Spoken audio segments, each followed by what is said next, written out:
আমি লিস্ট ধরে বলছি। প্রথম দিনে আমরা হাতিশালাতে করেছিলাম, ওখানে 360 জন প্রচার হচ্ছে, কিন্তু ওরা 363 জন হয়েছিল।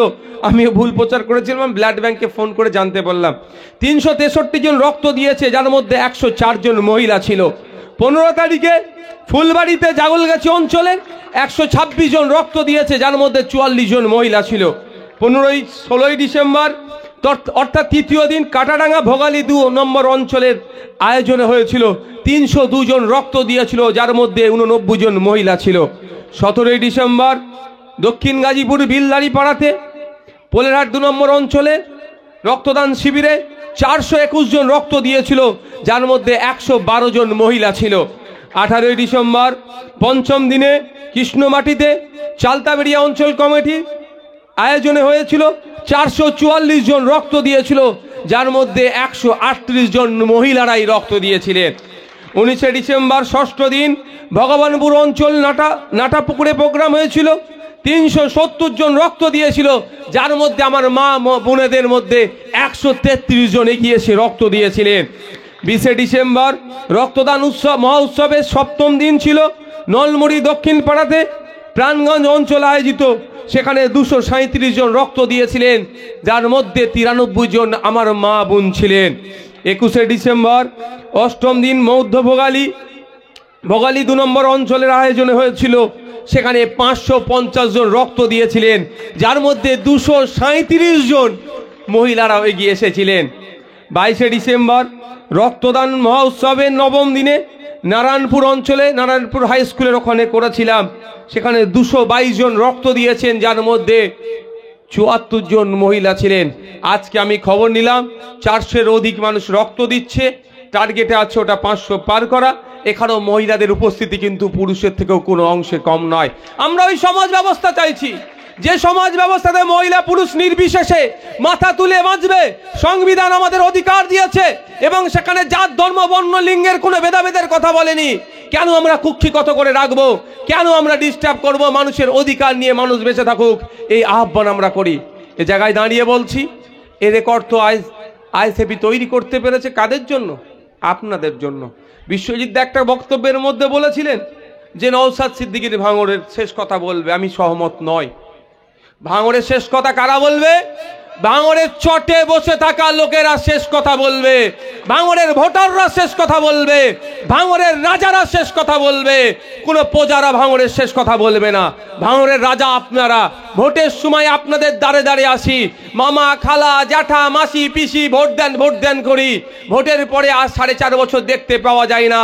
কোনো সার্টিফিকেটের প্রয়োজন হলে মেম্বার থেকে শুরু করে এমপির বাড়ির দ্বারে গিয়ে জুতো ক্ষয়ে যায়, আর সে যখন ভোটের সময় আসে এমপি আপনার দ্বারে চলে আসে।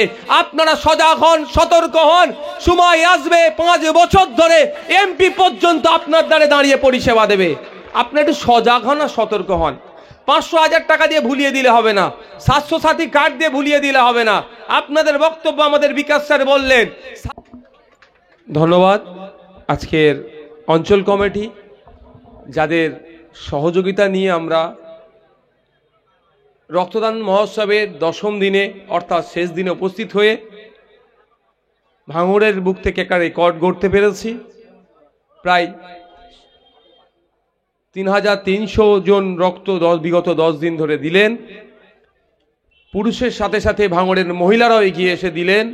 যে বার্তা যে মেসেজ আমরা তৈরি করতে পারলাম সারা রাজ্যে ছড়িয়ে পড়বে। ধন্যবাদ জানাই বিগত 9টা সহ আজকের এই রক্তদান শিবিরে যারা এসে আপনাদের মূল্যবান রক্ত দিয়ে যেমন অন্যের প্রাণ বাঁচাতে সহযোগিতা করলেন, ঠিক সাথে সাথে আমাদের অ্যাডভোকেট সাহেব বিকাশ স্যার বলেছিলেন যে অতিরিক্ত রক্ত দিলেই, যেমন অতিরিক্ত রক্ত দিচ্ছি নিজের স্বাস্থ্য ভালো থাকবে, ঠিক সাথে সাথে অন্যেরও প্রাণ বাঁচতে পারে। মেডিকেল সায়েন্স বলছে, চিকিৎসা বিজ্ঞান বলছে, কোনো পুরুষ 90 দিন ছাড়া কোনো মহিলা 90 দিন ছাড়া যদি নিয়মিত রক্তদান করে তার ক্যান্সার রোগের সম্ভাবনা অনেক কমে যায়, স্ট্রোকের সম্ভাবনা অনেক কমে যায়। পৃথিবীর 5টা ভয়ঙ্কর রোগের মধ্যে কিন্তু পৃথিবীর 5টা ভয়ঙ্কর রোগের মধ্যে কিন্তু এই 2টো ভয়ঙ্কর রোগ এখন ছড়িয়ে পড়ছে। তাই আপনাদের অনুরোধ করব, আসুন আমরা এগিয়ে আসি। রক্তদান মহোৎসবকে সাফল্যের উচ্চ শিখরে পৌঁছাতে সহযোগিতা করি। শুধু এখানে নয়, আজকে দুঃখ লাগছে বলতে, রক্তদান শিবির যদি, এই রক্তদান উৎসব যদি ভিন্ন রাজনৈতিক মতাদর্শ থেকে করে, তাদেরকে বাধা দেওয়াও হচ্ছে। এই ভাঙড়ে এই টানা 10 দিন রক্তদান উৎসব করতে গিয়ে বিভিন্ন বাধার সম্মুখীন হতে হয়েছে আমাদেরকে।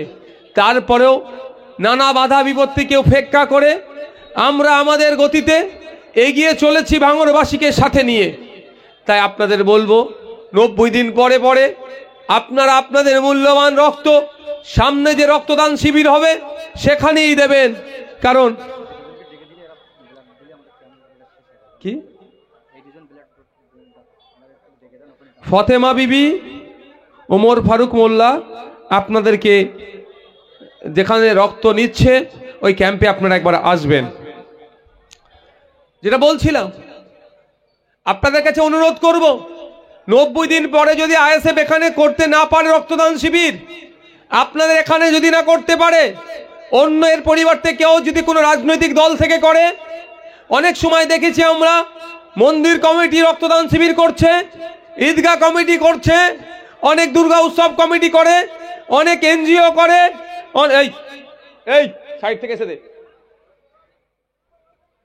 পিছন দিক থেকে এসে দেবে।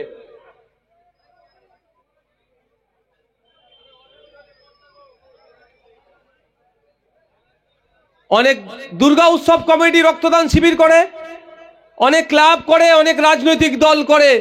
আমি আপনাদেরকে বলবো, রক্তের যখন আমাদের প্রয়োজন হয়, আমরা একবারের জন্য গিয়ে বলি না আমি অমুক রাজনৈতিক মতাদর্শে বিশ্বাসী, আমাকে অমুক দলের রক্ত দাও, বা আমি অমুক ধর্মে বিশ্বাসী, আমার অমুক ধর্মের রক্ত দাও, বা আমি অমুক তেতে বিশ্বাসী, আমাকে অমুক রক্ত দাও। এ কথা আমরা বলি না। আমরা রক্তে জাত ধর্ম বর্ণ দেখি না। কিন্তু দুঃখের বিষয়, আজকের দিনে শাসক দ্বারা রক্তের রাজনৈতিক রঙও লাগিয়ে দেওয়ার চেষ্টা করছে। এই অপচেষ্টাকে শুধুমাত্র আইএসএফ ভাঙতে পারবে না, জনগণকে দায়িত্ব নিতে হবে। রক্তের যেমন ধর্মীয় পরিচয় নয়, ঠিক একইভাবে রক্তের কোনো রাজনৈতিক পরিচয় আমরা হতে দেব না।